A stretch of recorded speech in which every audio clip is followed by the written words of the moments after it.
Ah, excellent. On the screen today. I know, we made it. Hello, everyone. How are you doing? So it's Louisa and Carl here, and we're joined by an amazing person with an incredible story, actually. We mentioned it a little bit yesterday at the end of yesterday's show. So we've got Frida Hård, who's going to be joining us today to talk about her journey with grief. In fact, I've got her book here. What an amazing title. Yeah, Does the Grief Ever End?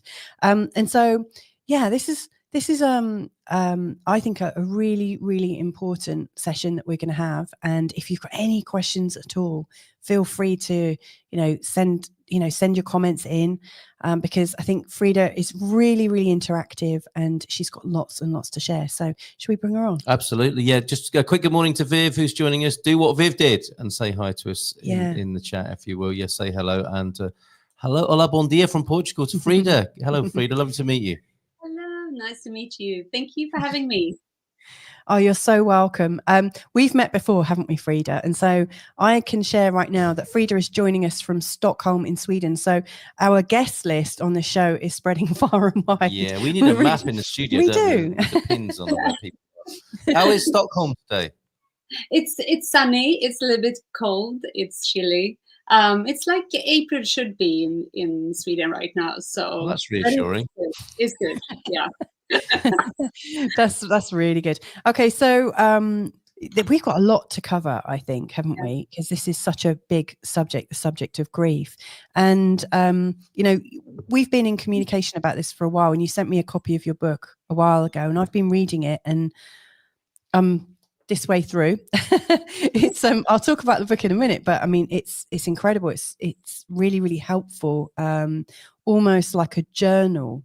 And it's clear that you've got a really important relationship with grief. I mean, obviously you this is something very intimate to you. So what I want to ask is, like, when and how did your journey with grief start? How did you get to be the author of this amazing book?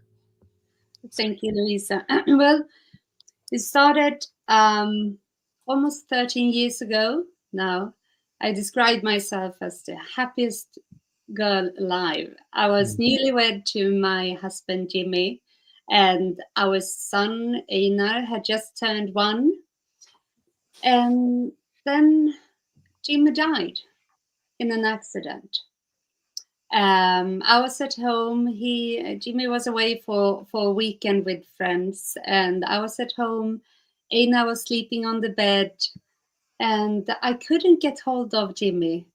And I tried to call him over and over again. No reply. And then 2 policemen shows up at my door, tells me that Jimmy has died in an accident. Oh. And I just ran into Einar, picked him up. He was sleepy, looking at me. And I just tried to say, it will be okay. It will be okay. To comfort, I guess, myself, and also to comfort him. And I knew at that point that now I carry the responsibility, not only for myself, but also for my son, and to take fully care of him, make sure he gets a happy life in the end, and to learn him to know his father through me and the stories around us. So it was a big responsibility, not only to carry my own grief, but also his. And that's where it started. And I was shocked of how strong and how scared and how these feelings that the emotions just were bubbling in my body. They were so strong, so I was afraid, and I didn't really know how to handle it, because I realized that I never learned how to handle those strong emotions. Grief is a part of life, and we all will die, and our loved one will die. That's the only thing we know, basically, of life. Yes. And still, we don't learn how to deal with these emotions that are related to losing someone, or when you all your safety net or the ground just falls apart beneath you and you have to build a new ground to stand on. And that struck me. And I believe that I always had those feelings inside of me. I don't see it anymore like grief came over me and I need to get rid of it.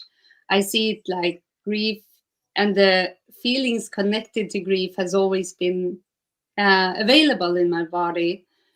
But as many, I'm also brought up to with this that, oh, you shouldn't cry if I was sad. I don't want you to be sad. And of course, I don't learn how to take care of the feelings that are bubbling up. So that's how it started. That was my, of course, the biggest grief and the largest in my life. And I noticed how difficult it was to find support when I was, really? you know, in that situation. I didn't know what to do. The only thing I could do was to do what we do when we don't have any answers. I Googled. Yeah. Wow. And yeah. So that's so telling, isn't it? That's such a telling. Yeah. What you're saying there tells us so much about our society and where we're at with this. I don't know if you can even call it a subject, or process, but we're talking about grief, aren't we? And you paint such an amazing picture of the situation you found yourselves in, which is probably not unusual either, is it? It's a kind of sign of the times as well, maybe. Yeah, it is. And just to find, like, you need to have something to grip onto and hold on to. And I needed to have just a small glimpse of a hope that Google would say it would be okay. Yes. Yeah. And did it? And it didn't. So I had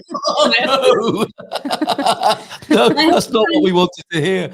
I had to find my own way of dealing with it. So that's what I'm doing. And I also it has been I would never ever say that I'm thankful. I miss Jimmy every day. He's still a big part of our life, even if he's not, here with us.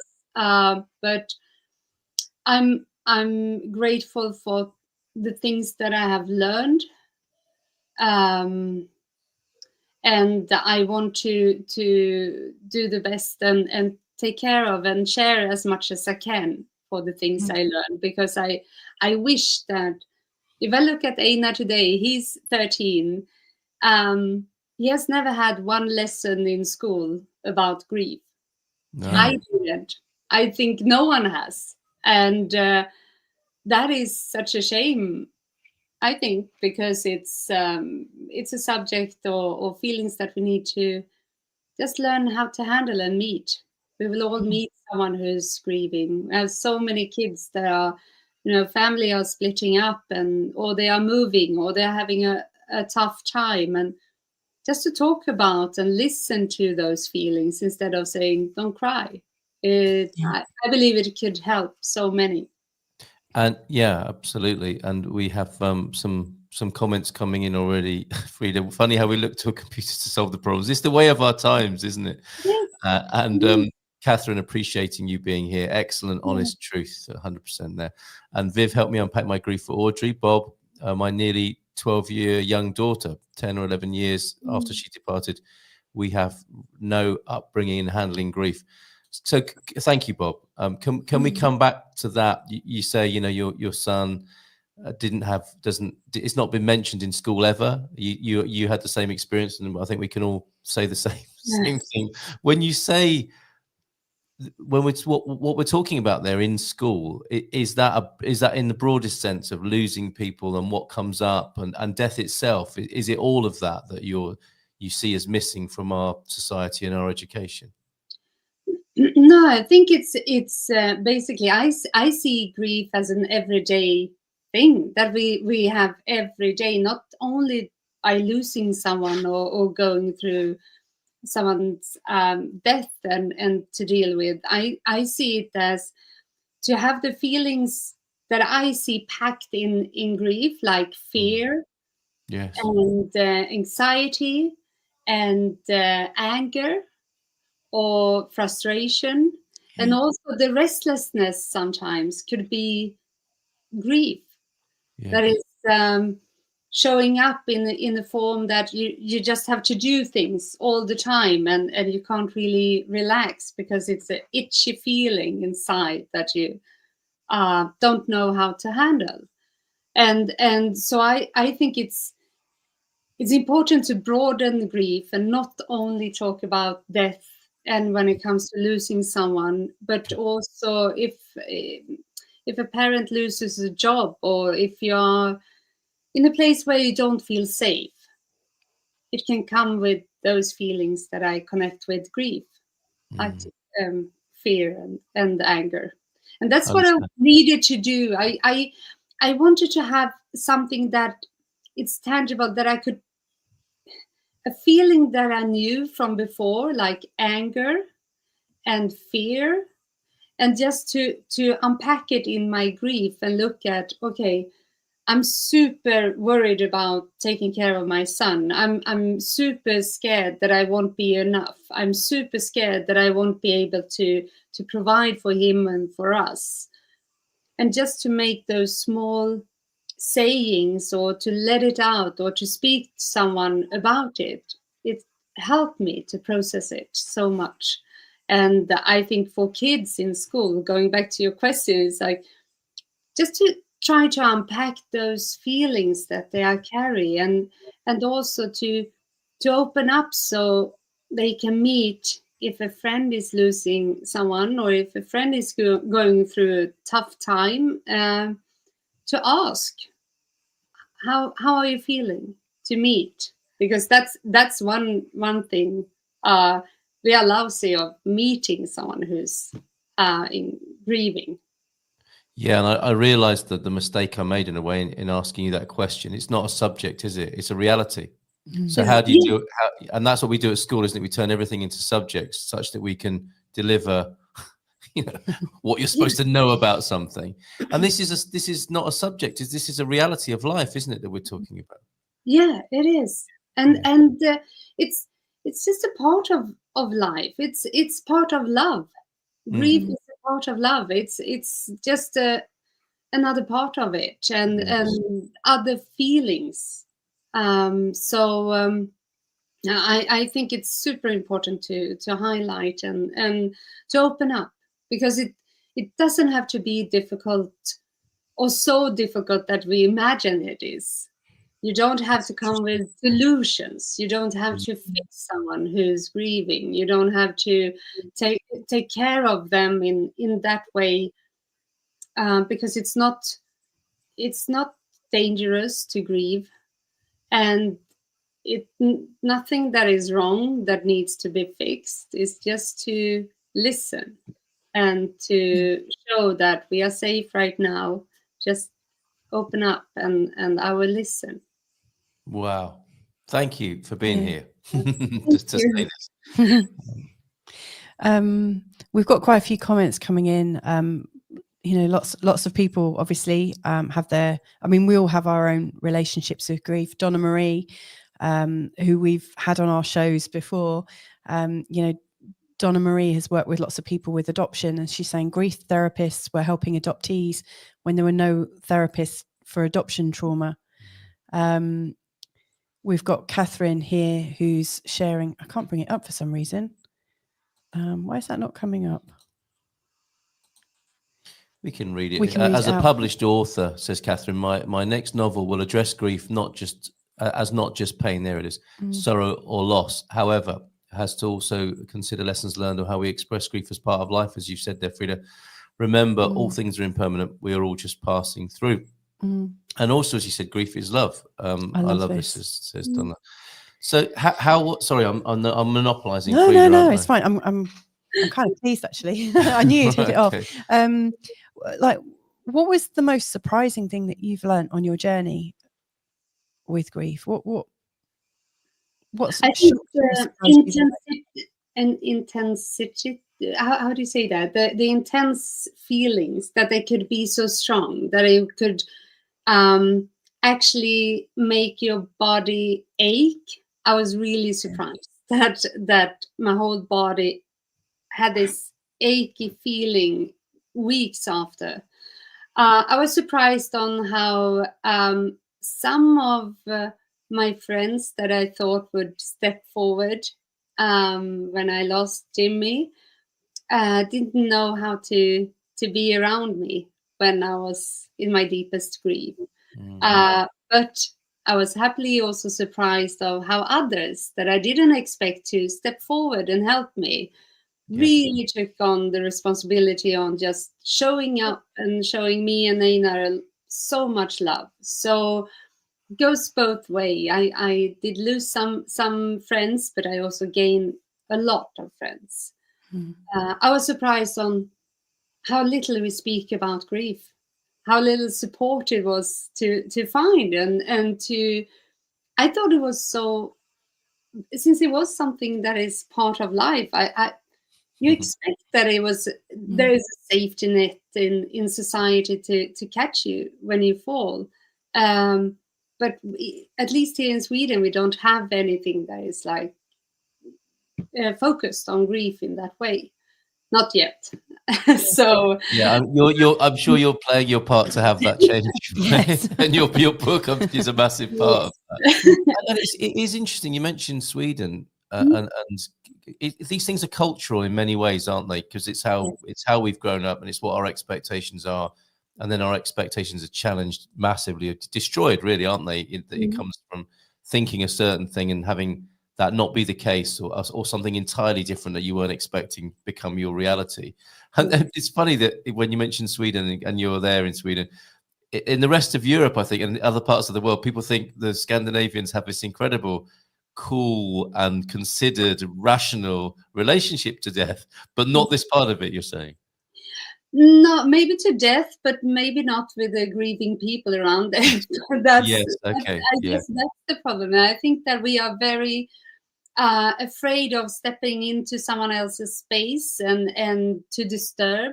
We don't want to disturb anyone, so we rather wait and do nothing, or go another way when you meet someone who's carrying grief. So that's I think it's so different throughout the world.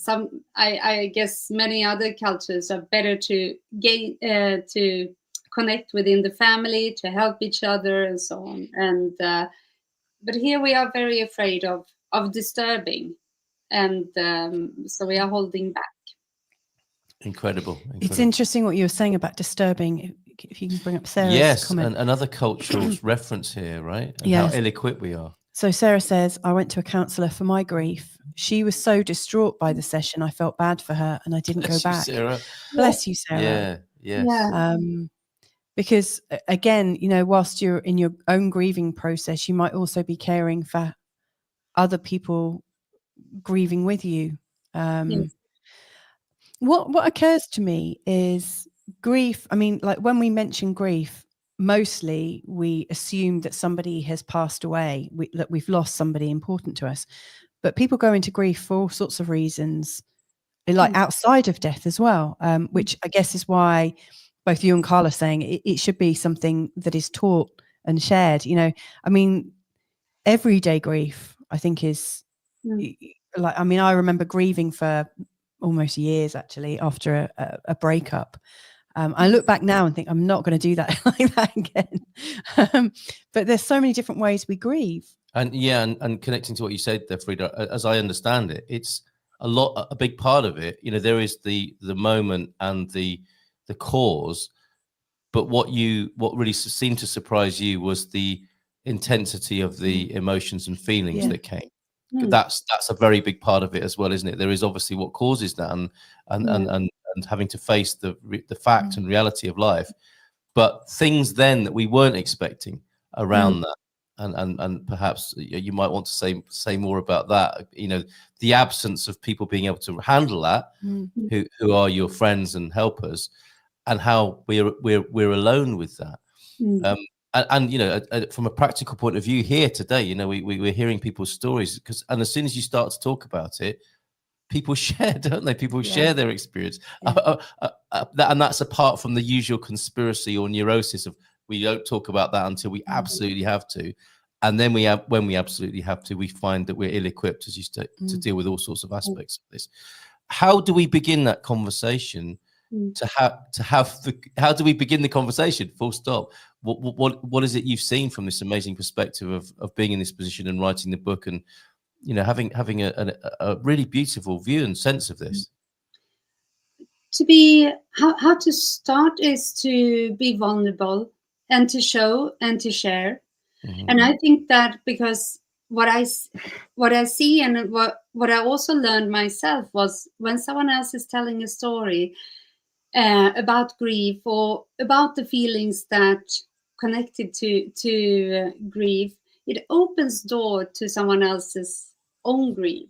And it's like this, you then you want to share your story, and then you want to share your feelings. And so to start a conversation by being vulnerable, share from the heart, and listen to the other person. That's the best way to do it. And I think that's also a way for saying that you're not alone. And by sharing your story, you can always help someone else. Because as we can see, it's like, oh, I recognize that feeling. That's when I have my grief circles. It's so nice. And I have one right now, and they were all coming there because they didn't want to feel alone in their grief. Please say more about that. What is this, the service or the idea here?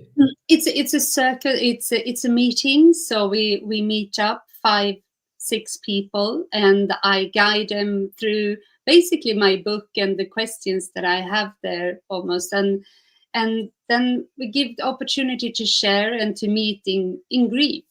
And we have one subject at a time. So fear or anger, or that I lost myself can be a subject as well.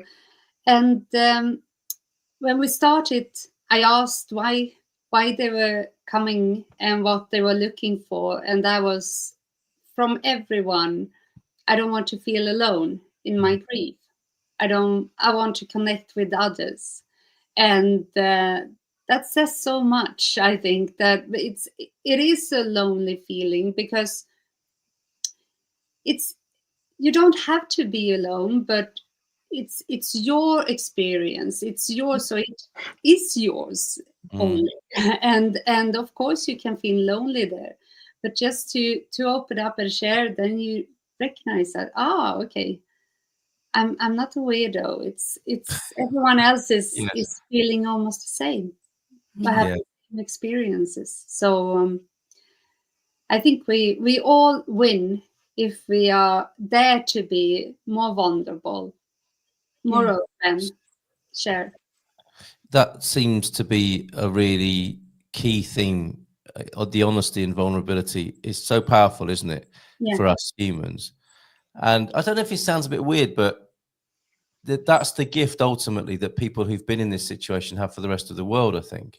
To you know, when I've been struck by grief, I've ironically and strangely felt more alive. It's a bizarre thing, isn't it? It's like it's not life as normal. It's not habitual, unconscious, subconscious life.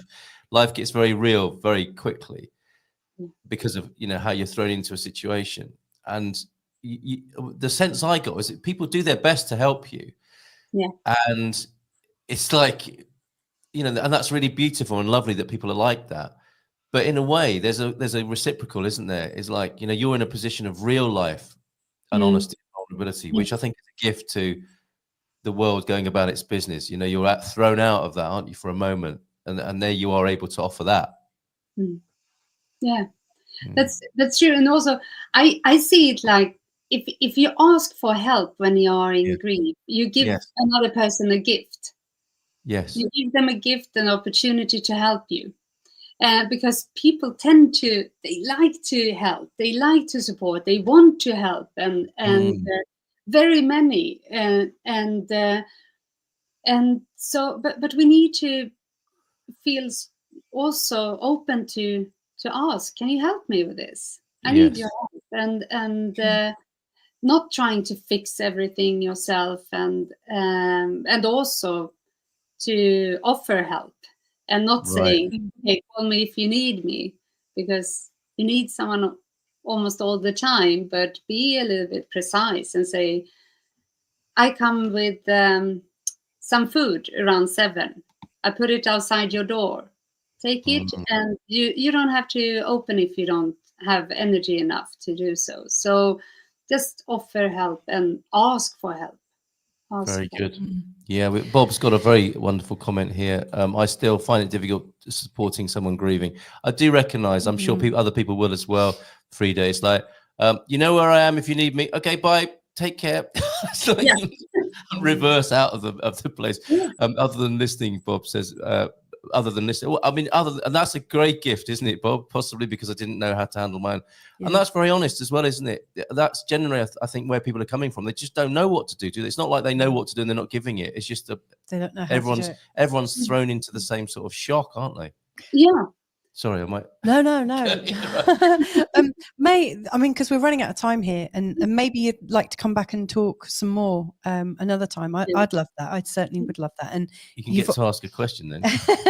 Well, you've like there's lots of people that are sharing in the chat room really openly about their own grief, and some of these I'm aware of, and you know I'm feeling quite moved myself right now, but I really want to put a shout out for your really amazing book, because that's interesting what Sarah's saying. Offering a grieving person your company to sit and watch the grass grow. Yeah. Oh, that's so nice. Yeah. So your book then, Does the Grief Ever End? One of the things I really like about it is it's short, which that's honest. Which makes it. You can't really focus in grief. It's it's for ages. So I wanted to keep it short. It needs to be to the point, and then open. I would like to open the door to the reader's own grief, but also give the opportunity to process it by asking questions. It's got like every chapter. I mean, this is really great, Frida, how you've done it. You've got these really great headings like I feel burnt out, I am angry, I hate myself, I'm not enough, I feel lonely, lots of different things. And then it's got some questions and moments for you to reflect and to write your own notes. So it really is a handbook to help, as far as I can see. And I'm you know, I've experienced like the loss of grandparents, but I haven't really had a major sort of experience of grief in the way that you have. But I had a miscarriage that really, really shocked me. And so that came to mind as I was reading through this. There are so many different types of grief. And I can see that this is just a really, really helpful book to have. And if people wanted to reach you, is it okay for them to reach you via your website? Warm welcome to reach me. I've just got it here. So it's fridahard.com. Yes. I'm really, really sort of noticing the time. We don't have much time left, unfortunately. But here's Frida's email address. Her website address. So it's, if you want to work with Frida or find out more about her book, which you can buy on Amazon, it's called Does the Grief End? It's Frida Hård. Any final words? I don't think we've got time except to say thank you so much and hope to see you again on the screen, Frida. Thank you so much, Frida, and everyone. Beautiful contribution to this subject, this for humanity. Thank you very much. God bless you.